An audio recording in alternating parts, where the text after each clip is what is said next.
तो सबको बहुत बहुत नमस्ते, सबका राम राम, सबका स्वागत। और डेट है आज 16 और बुधवार है शायद आज, है ना। और जीएनएम चलेगी, ठीक है। राम राम बॉस। राम राम राम राम, सभी को। राम राम भाई। राम राम भैया। नमस्ते मैम। नमस्ते। नमस्ते।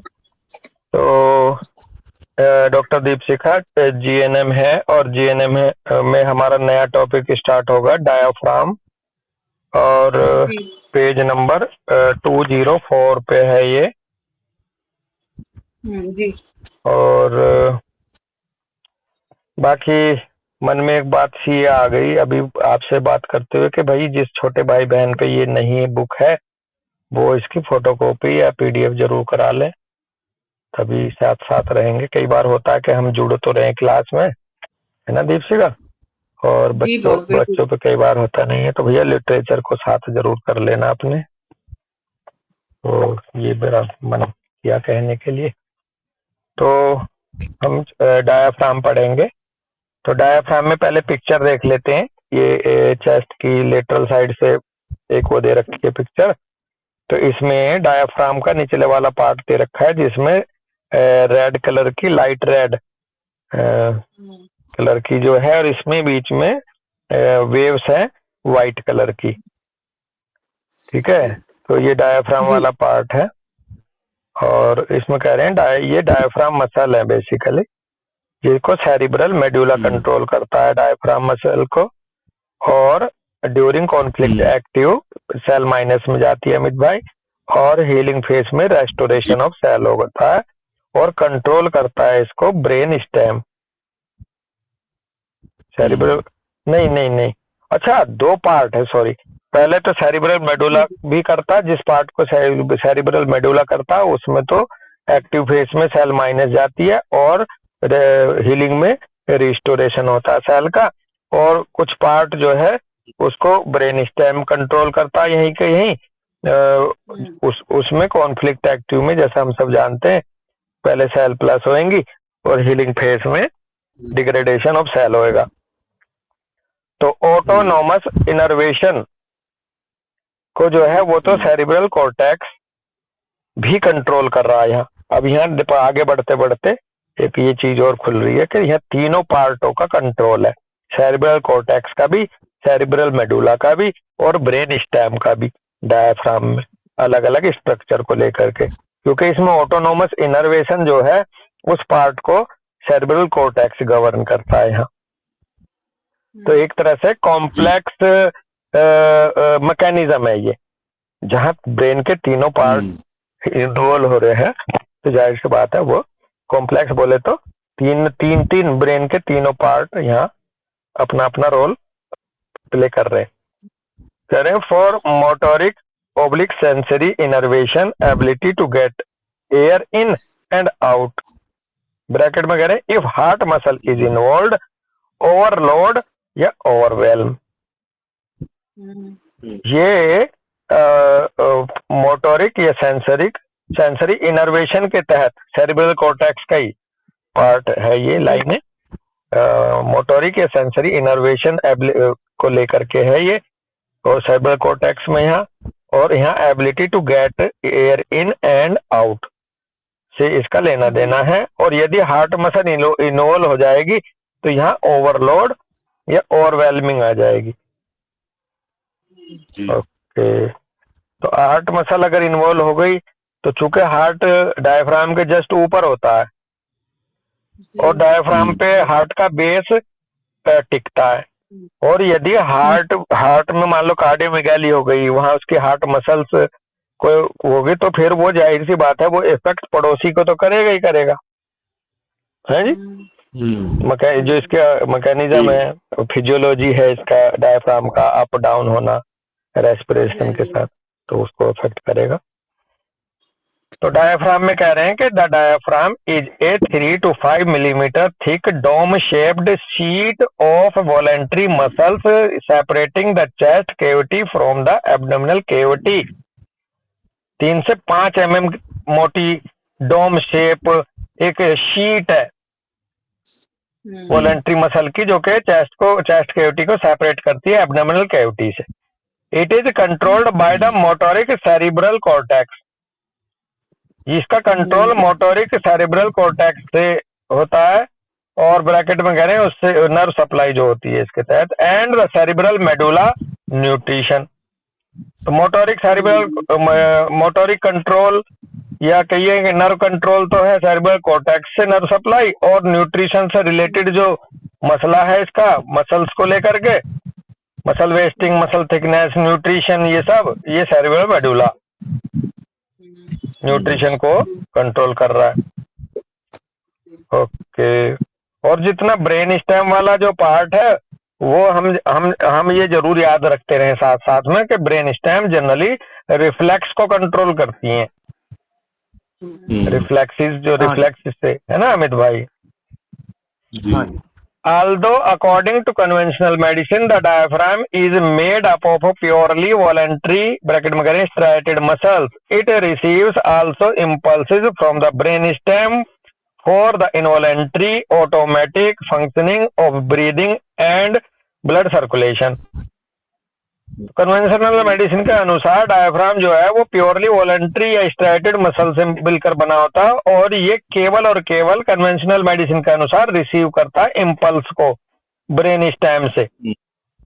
तो इम्पल्स का मतलब है रिफ्लेक्स, एक तरह से वो ब्रेन स्टेम से आने वाली इम्पल्स को ये रिसीव करता है for the involuntary automatic functioning के लिए, और ब्रीदिंग एंड ब्लड सर्कुलेशन के लिए।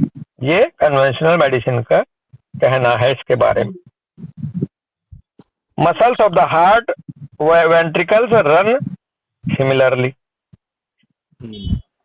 इसको डबल डॉट लगा के आगे बता रहे हैं। Involuntary pumping of striated muscles with innervation by the cerebral cortex. वहां भी इनवॉलेंट्री पंपिंग वाला पार्ट जो है स्ट्राइटेड मसल्स का, और साथ में इनर्वेशन होता है सेरिब्रल कॉर्टेक्स का। तो इनवॉलेंट्री पंपिंग और involuntary functioning, automatic functioning of diaphragm breathing के दौरान इनको सबको इनवॉलेंट्री एक्शन को ब्रेन स्टेम कंट्रोल करेगी। Function of the diaphragm as a breathing assistant, the diaphragm usually works involuntarily, but it can be tensed up voluntarily. For example, when taking deep breath or holding one's breath. कह रहे हैं कि breathing में assist करता है, सांस लेने में मदद करता है डायफ्राम, और यूजुअली ये इनवॉलेंट्री काम है इसका, ऐच्छिक नहीं है, अनैच्छिक क्रिया अनैच्छिक रूप में करता, परंतु इसको हम वॉलेंट्रीली भी टेंस कर सकते हैं। उदाहरण के तौर पर जब हम डीप ब्रीथ लेते हैं या फिर हम होल्ड करके रखते हैं अपनी ब्रीथ को, यानी कि लेते नहीं है, तो डीप ब्रीथ के थ्रू भी नीचे थाम के रख सकते हैं दबा के, लंग्स को भर जाएंगे तो नीचे की तरफ भी अपनी डायफ्राम नीचे हो जाएगा, और जब खोल के छोड़ के सांस को और फिर रोक के रखते हैं तो ये ऊपर भी इसके डोम को बना के रख सकते हैं उस पोजीशन में। As blood circulation auxiliary muscles the diaphragm operates entirely involuntary. Blood circulation के तहत ये ऑक्सिलरी मसल की तरह काम कर रहा है। The diaphragm operate entirely involuntary, तो इसका मतलब यह है ब्लड सर्कुलेशन में ये एंटायरली इनवॉलेंट्री एक तरह से इसका रोल है। हाँ जी। It supports the right heart chamber in sucking up venous blood from the body circulatory system. Bracket में कह रहे हैं प्रेशर सक्शन पंप की तरह। वाह क्या बात है। ये सपोर्ट करता है दीपशिका राइट हार्ट चैम्बर को शकिंग अप करने के लिए वीनस ब्लड को राइट बॉडी सर्कुलेटरी सिस्टम से, और ये काम करता है प्रेशर सक्शन पंप की तरह। प्रेशर सक्शन पंप की तरह ऐसे लग रहा है कि जैसे डायफ्राम नीचे की तरफ को जाएगा तो राइट वेंट्रिकल नीचे को तरफ आएगा और वो ऊपर से शक करेगा राइट एट्रियम में से वीनस ब्लड को अंदर आने के लिए, और इजी बना देगा। और जब ऊपर से आएगा तो वो जो वीना केवा है, सुपीरियर के वीना केवा, जो उसमें आके खुलते हैं तो उनमें हाँ जी। उनमें से अंदर की तरफ स्टक कर लिया जाएगा, क्योंकि इम्पल्स तो है नहीं उधर, आर्टरियल पल्स की तरह तो देती नहीं वो। तो वो तो आगे से जैसे ट्रैफिक आगे से हल्का होकर पीछे से आगे को अपना आप बहने चलने लगता है, पैसिव प्रोसेस में डिफ्यूजन की तरह ऐसा कुछ सक्शन पंप की तरह काम करता है मदद डायफ्राम राइट हार्ट की। The left half of the diaphragm is more important for this. और इसके लिए भी कह रहे हैं कि लेफ्ट हाफ जो डायफ्राम है वो ज्यादा इंपॉर्टेंट होता है इसके लिए। The right half of the diaphragm has only limited moment, possibly due to the liver which lies just under it. ठीक है जी, क्योंकि राइट हाफ के नीचे डायफ्राम के लीवर होता है तो वहां थोड़ा सा लिमिटेड मूवमेंट है, इसलिए ये वहां थोड़ा सा ये उतना रोल प्ले नहीं करता जितना left half of diaphragm in function में काम करता है, रेस्पिरेशन में भी और सर्कुलेशन में भी। We tense up the diaphragm voluntarily when giving birth, defecating और emptying the bladder is equal to abdominal pressure. हम टेंस अप रख सकते हैं डायफ्राम को वॉलंटरीली जब हम बर्थ देते हैं, जन्म देते हैं बच्चे को, या साथ में डिफिकेटिंग करते हैं, या हम अपने यूरिनरी ब्लैडर को खाली करते हैं, तो हम अपने वॉलंटरीली डायफ्राम को टेंस कर सकते हैं। और ये is equal to abdominal pressure के माध्यम से या एब्डोमिनल प्रेशर बना करके। तो ये था एक थोड़ा सा आउटर नजरिया एक तरह से डायफ्राम का। इसमें पहला एसबीएस है, SBS of the diaphragm muscle.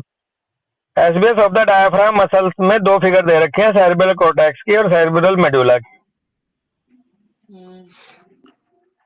Nocturnal apnoea coma diaphragm cramp, इसका पहला हेडिंग है, इस एसबीएस से जुड़ा। SBS of the diaphragm muscle के तहत ही नॉक्टर्नल एपनिया और दूसरा कोमा कह रहे हैं डायफ्राम क्रैम्प ये होता है। और इसमें कॉन्फ्लिक्ट कह रहे हैं, कॉन्फ्लिक्ट ऑफ बीइंग ओवरवेल्म्ड और out स्मार्टेड। According to Dr. Hammer, in case of this conflict, the diaphragm is often functionally linked with the heart muscle.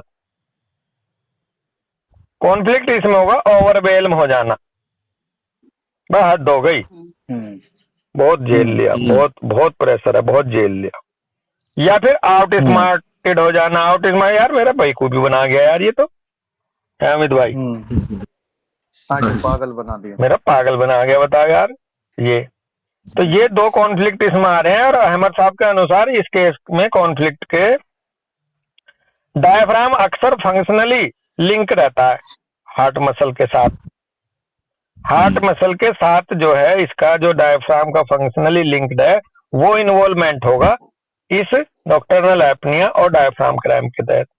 In other words the diaphragm works together with the heart. दूसरे शब्दों में कहें तो diaphragm काम करता है heart के साथ मिलकर। आगे कह रहे हैं not getting enough air, not being able to breathe and not being able to press out air, also figuratively.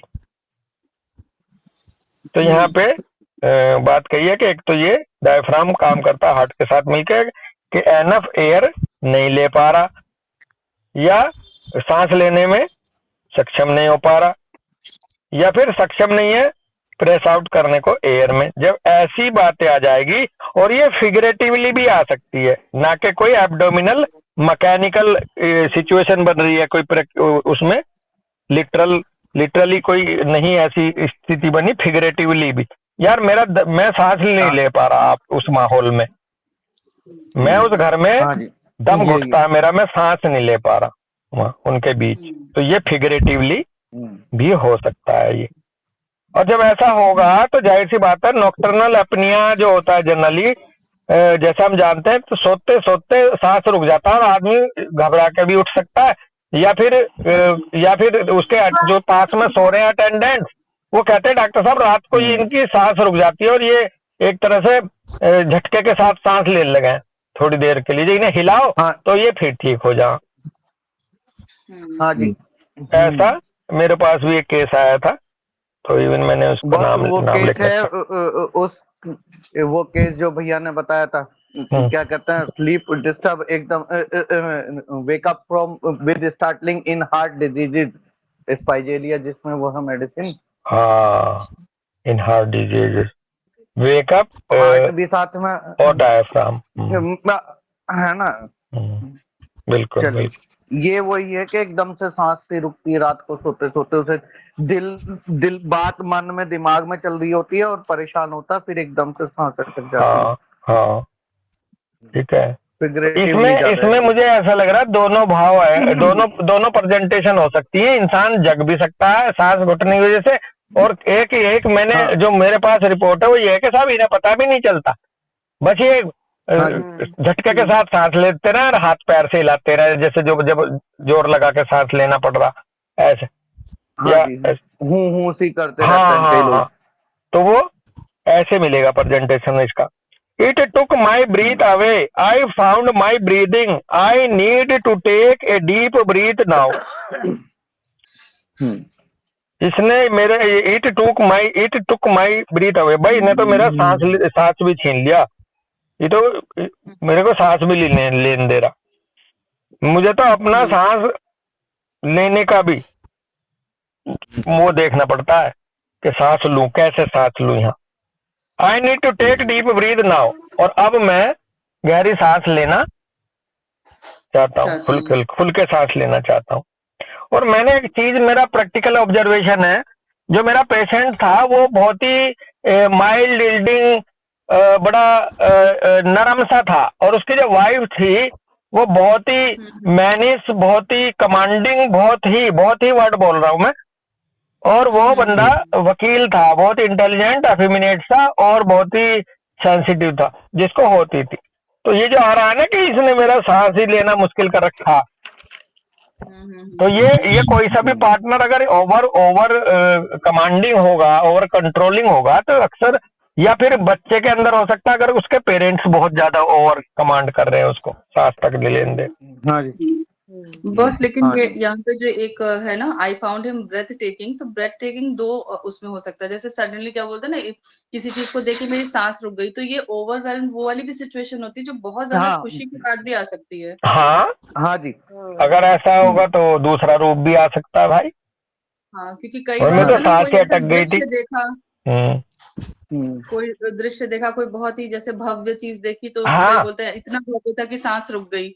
तो बेटा है ना, ये तो और मजा आ गया दीप्ति का, ये है ना लैकेसिस, हाँ जी। सब्लिमेशन में तो पहुंच जाता है, एक्सटेसी, सबलाइम, हाँ हाँ हाँ और हाँ हाँ। एपनिया अक्सर लैकेसिस को ही होता है अक्सर रात जी को। जी जी जी जी जी। हाँ हाँ हाँ हाँ। तो ये तो कोरिलेट कर गई मेडिसिन के साथ आपकी बात। अगर कोई भी ऐसी चीज जो आपको डिस्कनेक्ट कर दे, वो आपको बहुत अत्यधिक खुशी भी हो सकती है और अत्यधिक कोई प्रेशर या गम भी हो सकता है। बिल्कुल। तो भाई सांस तो दोनों को देख के तय रुका है। अभी ओम शांति ओम में शाहरुख खान की सांस रुक गई दीपिका को देख के, हाँ हाँ हाँ हाँ हाँ। है जी, तो अब खुशी भी रोक सकती है। तो बहुत सही पहलू आप बता रहे, लेकिन मैं प्रेशर वाला एग्जाम्पल था, आपने खुशी वाला भी बता दिया साथ में। हाँ जी। चलो अब एग्जाम्पल बता रहे हैं तो एग्जाम्पल में और पता चलेगा। कह रहे हैं कि ए 4 year old boy falls from A bench while playing, shocked he begins to cry is equal to conflict of not being getting enough air। अब देखो यहाँ एक तीसरी स्टेट निकली है हमारे दोनों से। 4 साल का बच्चा है, वो गिर गया बेंच से जब वो खेल रहा था, ऐसे वो शॉक रह गया और वो ही बिगिंस टू क्राई और चीखा, is equal to conflict of not being getting enough air. उसको कॉन्फ्लिक्ट में पहुंच गया कि not getting enough air. During the followed night and day the patient comes into healing. उसके बाद कुछ रात दिन गुजरने के बाद पेशेंट जो है हीलिंग में आया। As he is sleeping on the sofa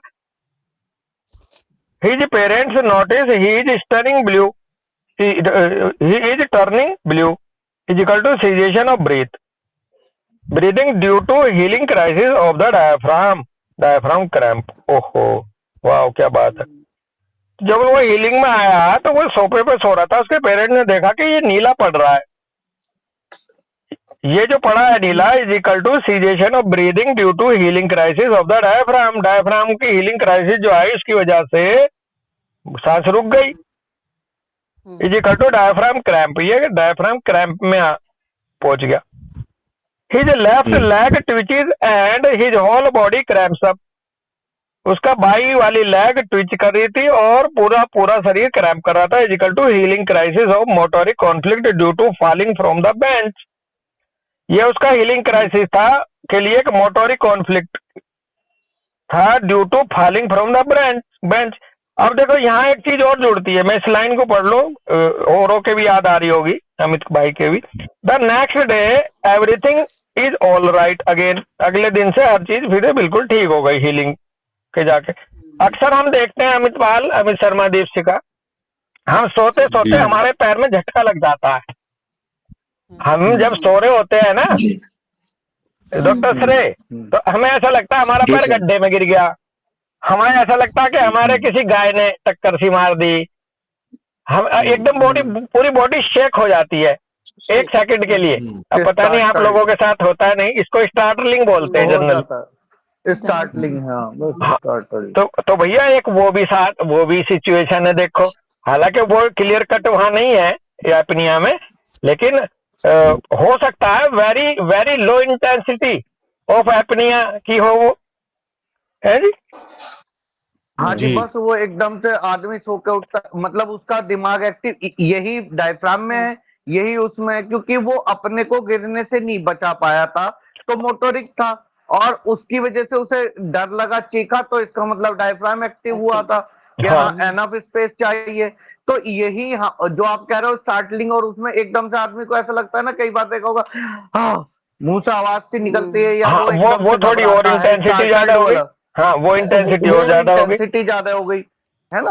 हाँ, तो ये जो हमें इसका मतलब हाँ तो इसका मतलब ये स्टार्टलिंग वाले, मैं वही रूब्रिक देख रहा था, तो जो जितने भी स्टार्टल्ड वाले होंगे ना, या क्या कहते हैं सोते टाइम जो दिक्कत होती है, उसमें आएंगे ये। हाँ startled, sleep falling, sleep on. हाँ, और ये कहीं ना कहीं इनका माइंड एंगेज रहता है जरूर, इनका ये सिंपैथिकोटोनिक उसमें रहते हैं और पूरी तरह से वैगोटोनिया में नहीं जाते। वो वैगोटोनिया के बीच में कोई ना कोई इनको ऐसा मोमेंटरीली याद आ जाता है सोते सोते अपनी कोई घटना, जिससे इनकी बॉडी पूरा शेक कर जाती है इनवॉलेंटरीली, डायफ्राम का कॉन्ट्रैक्शन है जी। आप देखो ना लिंग आती किस में सबसे ज्यादा, काली में। हाँ लो और मजे की लो बात, हाँ, और काली एंजाइटी का मास्टर, किंग ऑफ एंजाइटी है काली, ओवरवेल्म्ड और किंग ऑफ एंजाइटी कह सकते हो काली ग्रुप को। तो भैया स्टार्टलिंग सबसे ज्यादा आती भी उसमें। हाँ जी, एक मिनट, हेलो फोन आ गया। Rubric was started evening sleep on falling asleep और एक नाइट में। ये जो मैं रूब्रिक बता रहा था उसमें उसको हार्ट की दिक्कत थी पेशेंट को, और एकदम से चौंक के उठा और उसका हार्ट की भी दिक्कत थी, तो वो रूब्रिक था। हेलो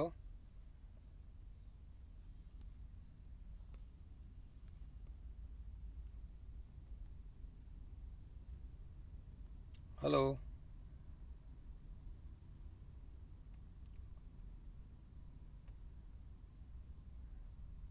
हेलो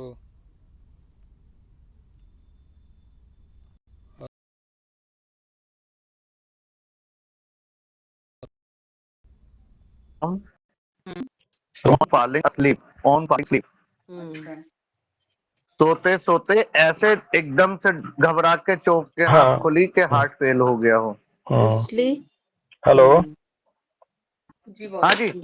हाँ, और अमित बिल्कुल इसको केवल नॉलेज के लिए मैं बात करूं तो एक दो बार मैंने आपको भी सुना कि आपको ना अचानक स्टार्टलिंग सी हो जाती थी रात को। अब शायद नहीं होती जब से सर हाँ ने मेडिसिन दी। हाँ हाँ हाँ तो आपकी अगर हाँ मैं वो देखूं डेली रूटीन दोस्त, तो आप भी सिंपैथिक और टॉनिक एक्टिविटी ज्यादा रहती है आपके अंदर। आप पवन बोला। वैगोटॉनिक नहीं हो, आप हमेशा अलर्ट हाँ मोड पे रहते हो, चाहे बात करना, काम करना, चलना, अपने कामों को करना, पढ़ाई करना। तो आपकी जो ये हाँ जी एक्सेलरेशन है, आपकी जो स्पीड अप सा है, ये आपको सिंपैथिक और टॉनिक उसमें लेके जाता है जोन में ज्यादा कंपैरेटिवली। हाँ जी हाँ, हमेशा। तो हाँ शायद हाँ वो इसी का पार्ट रहा होगा, और शायद वो तो मैं भूल गया, और नहीं तो उसका कोई लॉजिक भी नहीं है। आपने मेरे को उस समय की सर्कमस्टांसेस भी बताए थे कि कुछ आप थोड़ा सा मेरे ओवर, को रहता ही है। हाँ, उसमें चल रहे थे आप। तो देखो और आपसे भी बहुत जुड़ी हुई बात नहीं मिल गई। देखो, इसमें बता दूं, जैसे अमित भैया ने बोला काली या इसका, जैसे आपने मेरा एग्जांपल लिया, तो मेरे को मेरे घर वाले या मेरी भाभी कह रही ऐसा लगता है जैसे सुबह 5 बजे ही इनकी मिसाइल में किसी ने पीछे से आग लगा दी हो, और ये हाँ, उसी तरह से दौड़ते रहेंगे बस दौड़ते रहेंगे पूरे पूरे दिन, दिन। इसी तरह से हाँ, क्या पूरे दिन बेहतरीन ऐसे करते एग्जाम्पल रहेंगे है कि हाँ भैया। सिंपैथिकोटोनिया का, क्या सिंपैथिको बेहतरीन एग्जाम्पल है ये। सिंपैथिकोटोनिया में। हाँ हाँ, ओके, गुड। बात हो रही है। हाँ, कभी ऑब्जर्वेशन बड़ा अच्छा है, लेकिन हेलो। आवाज कट जाती है इसकी बार बार। हाँ, चलिए बस अगला एग्जाम्पल देखते हैं। अगला एग्जाम्पल में कह रहे हैं कि the 53-year-old right-handed patient, a kindergarten teacher, is married for the second time and has two children, age 33 and 31. For 25 years, she has suffered from an unusual symptom of which conventional medicine can make no sense of. Several times a week, when resting, especially at night, she gets a violent cramp-like pain that goes through the abdomen into the thoracic spine. ये night में cramp जो आते हैं, चाहे वो legs में हो, चाहे स्पाइन में हो, चाहे एब्डोमेन में हो, वो सब इसी से जुड़ेंगे अब। तो उसे एक अजीब सा सिम्टम रहता है कि वो क्रैम्प आता है उसको, पूरे एब्डोमेन में थोरेसिक स्पाइन तक जाता है जब सोती है। ये कन्वेंशनल मेडिसिन के लिए इसका कोई सेंस नहीं बन पा रहा, वो समझ ही नहीं पा रही क्यों हो रहा। During these attacks the patient must stand up in order to breathe reasonably. Attack के दौरान पेशेंट को खड़ा होना पड़ता है ताकि वो सांस ले पाए, इस कारण से। The patient also describe that she can't urinate and defecate during and after the seizure, that she can't build pressure in the abdomen. Patient ने ये बताया कि वो यूरिनेट भी नहीं कर सकती, ना डिफिकेट कर सकती दौरान या सीजर के बाद में। She can't build pressure in the, वो प्रेशर ही नहीं बना पाती एब्डोमेन में। क्यों? क्योंकि वो जो क्रैम्प से गुजरा है उसके बाद वो स्लगिशनेस में जाता है, दूसरी फेज, तो अब वो प्रेशर भी नहीं बना पाती। कॉन्फ्लिक्ट हिस्ट्री के बारे में कह रहे हैं कि the birth of the son was difficult, but thanks to an experience doctor everything goes well. देखो कहां से उठाया ट्रैक, कॉन्फ्लिक्ट ट्रैक इस लेडी की साइकी ने। उसके बच्चे का जब जन्म हो रहा था डॉक्टर दीपशिखा अमित भाई, वो बहुत मुश्किल हुआ था हाँ जी उस समय, लेकिन वो थैंक यू कहती है डॉक्टर को जिसने सब कुछ ठीक ठाक कर दिया था। During the press phase of her labour pain she runs out of air, the doctor then kneels on her abdomen and press the baby out, a healthy children is born. जब वो लेबर पेन आया था तो उसका समझ लो सांस ही निकल गया था, सांस ही रुक गई थी। तो डॉक्टर नील किया, उसके एब्डोमेन की तरफ झुका और प्रेस किया, बच्चे को हेल्दी चाइल्ड के रूप में बेबी आउट करके जन्म दिलवा दिया। तो ये घटना थी। During the birth of her daughter the scenario is similar. जब बेटी का जन्म हुआ तो फिर सिनेरियो सिमिलर गुजरा। The last phase of labour is too weak to expel the baby. Last phase जो लेबर की थी इतने कम थी कि वो एक्सपेल ही नहीं कर पा रही थी वो बेबी को। The child remains lodged in birth canal, बच्चा बर्थ कैनाल में लॉज कर गया। The patient is told to press harder but she is too weak to give up. Patient को कहा जा रहा था कि प्रेस करो और हार्ड प्रेस करो और, लेकिन वो गिव अप कर गई बहुत ज्यादा कमजोर होने के नाते। कोमा में इन्वर्टेड कोमा कह रहे हैं I can not press any more, I can not push the baby out, which goes to conflict of not being able to push out the child. The patient wishes that the doctor from her first birth were there, but he is not. Patient चाहती थी जो पहले doctor था वो यहाँ रहे लेकिन वो था नहीं। एन एपिजियोटोमी इज परफॉर्म्ड, फिर एपिजियोटोमी की गई। एल्बेट टू लेट, वो फिर हालांकि वो लेट होगी वो एपिजियोटोमी तक। And the baby is pulled out by force, baby को फोर्सली पुल्ड आउट किया। The child is irreversibly handicapped, और बच्चा भी इरिवर्सिबली हैंडीकैप्ड हो गया। After 6 years, as the mother learned to accept what has happened, the nightly diaphragm epilepsy cramp attack begins. 6 साल बाद जब मदर को पता चला, मतलब उन्हें ये एक्सेप्ट किया कि क्या क्या हुआ था, तो फिर डायफ्राम एपिलेप्सी क्रैम्प्स अटैक आने शुरू हो गए क्योंकि वो हीलिंग के आ रहे हैं अब। Whenever she sees her daughter, she thinks of her birth. जब भी वो बच्ची को देखती थी उसका जन्म उसको याद आ जाता था। Finally, after 25 years of suffering, a therapist who work with the 5 biological law of nature see the causal relation ship between the two. फिर आखिरकार 25 साल बाद एक थेरापिस्ट जो कि 5 बायोलॉजिकल लॉ ऑफ नेचर पे काम कर रहा था, उसने कॉजल रिलेशनशिप को बताया उसे दोनों के बीच में कि ये मसला है तेरे साथ। The birth is replayed as therapy, वो बर्थ जो है वो रिप्ले की तरह हुआ थेरेपी के रूप में। The therapist Niels on the patients, या कह रहे हैं कि एक तरह से वो रिप्ले करा वो के सीन थेरापिस्ट ने। Therapist kneel on the patient's belly and imaginary presses the child down and out, वो इमेजिनरी प्रेसेस किया चाइल्ड जैसे बाहर नीचे करे और बाहर की तरफ को एक वो रिप्ले करा scene. The patient subconscious should now realise that now everything is all right. Patient के सबकॉन्शियस ने अब ये रियलाइज करा कि अब सब बिल्कुल ठीक है भाई। Specially as her now 31 year old slightly hand a sweet daughter है जी। हैंडीकैप्ड बॉस, ये सॉरी और वो गैप मार गया। Slightly handicapped daughter is the apple of her eye. ठीक है जी। अब वो now realise and everything is all right specially, और खास करके उसकी जो बच्ची अब 31 year old हो गई है, वो जो स्लाइटली हैंडीकैप है, वो अब उसकी एप्पल ऑफ हर आई, आंख का तारा यहाँ के वो सबसे प्यारी बनी है।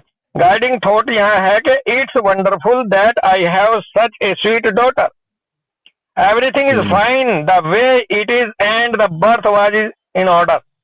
यहाँ उसको गाइडिंग थॉट से लिया उसने कि बहुत सब कुछ अद्भुत है और मेरे पास एक बहुत ही स्वीटर डॉटर है और हर चीज फाइन है, वे में हुआ उसका जन्म वन्म एकदम सही है हुआ था, मतलब ये उसने एक्सेप्ट करा। After the treatment the patient has specially violent cramp attack for 5 days। Treatment के बाद पेशेंट को स्पेशली वायलेंट क्रैम्प अटैक आए 5 दिन तक। Is equal to closing healing crisis during the healing phase, वो हीलिंग क्राइसिस क्लोज होने जा रही थी क्राइसिस के साथ हीलिंग फेज की, क्योंकि हीलिंग फेज 1 फिर हीलिंग क्राइसिस फिर हीलिंग फेज 2 में आकर के नॉर्मोटोनिया में जाने वाली थी, इसलिए उसको 5 दिन तक वो वायलेंट क्रैम्प से परेशान रही। After that she is release from her 25 year long ordeal, उसके बाद भैया रिलीज हुआ उसका 25 साल से जो चला आ रहा था उसका ये क्रम ऑर्डियल, वो जो कॉन्फ्लिक्ट था वो रिलीज हुआ। यहाँ tissue current, diaphragm, voluntary striated muscle शामिल होंगी, सेरिब्रल कॉर्टेक्स और इनको कंट्रोल करेगा, एक्टोडर्मल लेयर से बनेगी, खास करके इसकी नर्व सप्लाई जो is equal to innervation, and cerebral medulla से मेजोडर्मल टिश्यू कंट्रोल होगा। तो यहाँ आप देखो सेरिब्रल कोर्टेक्स भी आ गया, डायफ्राम वॉलेंट्री स्टैटेड मसल को कंट्रोल करते हुए एक्टोडर्मल लेयर से बनी है। ब्रैकेट में फिर यहाँ नर्व सप्लाई को भी क्या के चल रहे हैं, इनर्वेशन भी ये सेरिब्रल कोर्टेक्स ही कंट्रोल करेगा, और सेरिब्रल मेडुला यहाँ कंट्रोल करेगा मेजोडर्मल लेयर से बने हुए टिश्यू को न्यूट्रिशन के तहत, जो उसका काम है। कॉन्फ्लिक्ट एक्टिव में कह रहे हैं paralysis, reduction of innervation and और फंक्शन। यहाँ पे कॉन्फ्लिक्ट एक्टिव में यहाँ पैरालिसिस होगा, रिडक्शन होगा इनर्वेशन का या फंक्शन का। बायोलॉजिकल मीनिंग है प्ले डेड रिफ्लेक्स, यहाँ पर प्ले डेड रिफ्लेक्स का मकसद होता है बचाने के लिए, सांस रोक लो, बचाना है तो खुद को, जैसे खरगोश रोक लेता है जब कुत्ता पीछे भागता है, तो एक कोई और कुत्ता सोचता है ये पट से गिरता है, लगा के मर गया, सांस देखा है, और जब कुत्ता खुद सांस लेता है तब तक वो उठ के भाग जाता है।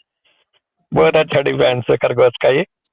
हीलिंग फेज में कह रहे हैं restoration of the nerve supply, healing phase में रेस्टोरेशन होगा नर्व सप्लाई का। देखो यहाँ पे कंट्रोल सिस्टम का ज्यादा मसला है, इलेक्ट्रिक सिस्टम का। हीलिंग क्राइसिस में कह रहे हैं epilepsy of the diaphragm is equal to diaphragm cramp usually occurring at night और during periods of rest and piercing pain or twitching throughout the abdominal cavity. Because of the cramp in the diaphragm, breathing is restricted, which goes to attack of shortness of breath, insufficient oxygen, turning blue, cyanosis. अब देखो अलग अलग intensity के साथ साथ कहीं shortness of breathe होगी, कहीं इनसफिशिएंट ऑक्सीजन लगेगी, और कहीं नीला ही पड़ जाएगा। ये इंटेंसिटी उसके कॉन्फ्लिक्ट की बताएगा। रिमार्क में कह रहे हैं कि बस इसमें भी कन्वर्जेंस के रूब्रिक हम लोग ले सकते हैं ना फिर? हाँ स्पाज्म है ना बेटा, हाँ ब्रीदिंग स्पाज्मोडिकली। रिमार्क में कह रहे हैं थ्रू, हाँ भैया इसमें मैं रूब्रिक देख रहा था सर, तो डायफ्राम से रिलेटेड कन्वर्जन के रूब्रिक डायरेक्ट हैं, कन्वर्जन स्पाज्म डायफ्राम ऐसा करके 13 मेडिसिन है इसमें। हाँ अब तो ये खिड़की खुल गई डॉक्टर साहब, अब बहुत एंगल से देखो, स्टार्टलिंग में देखो, स्पाज्म में देखो, और रेस्ट्रिक्टेड ब्रीदिंग में देखो, क्रैम्प्स में देखो, काफ मसल में जो क्रैम्प रात को आ जाते हैं, एब्डोमेन में क्रैम्प जो रात को आ जाते हैं, जो रात को सोते वक्त सिंपैथिको-टोनिक प्रक्रिया नजर आए, वो वहां जाके आप इसका वो कर सकते हो डिफरेंट एंगल से। अब ये जो क्रैम्प आते हैं ये मसल क्रैम्प है रात को, तो इसका मतलब वो बंदा अभी भी नहीं सोया, इसलिए कहते हैं डे टू डे एक्टिविटी की टेंशन है, डे टू डे एक्टिविटी की। तो ये बहुत अच्छा सा ओपन हुआ है, रिमार्क पढ़ लेते हैं। कहते हैं through the functional coupling of the heart muscle, bracket में कह रहे हैं excessive demands conflict, this may lead to nocturnal apnoea, यानी कि एपनिया और shortness of breath during the healing crisis of the heart muscle.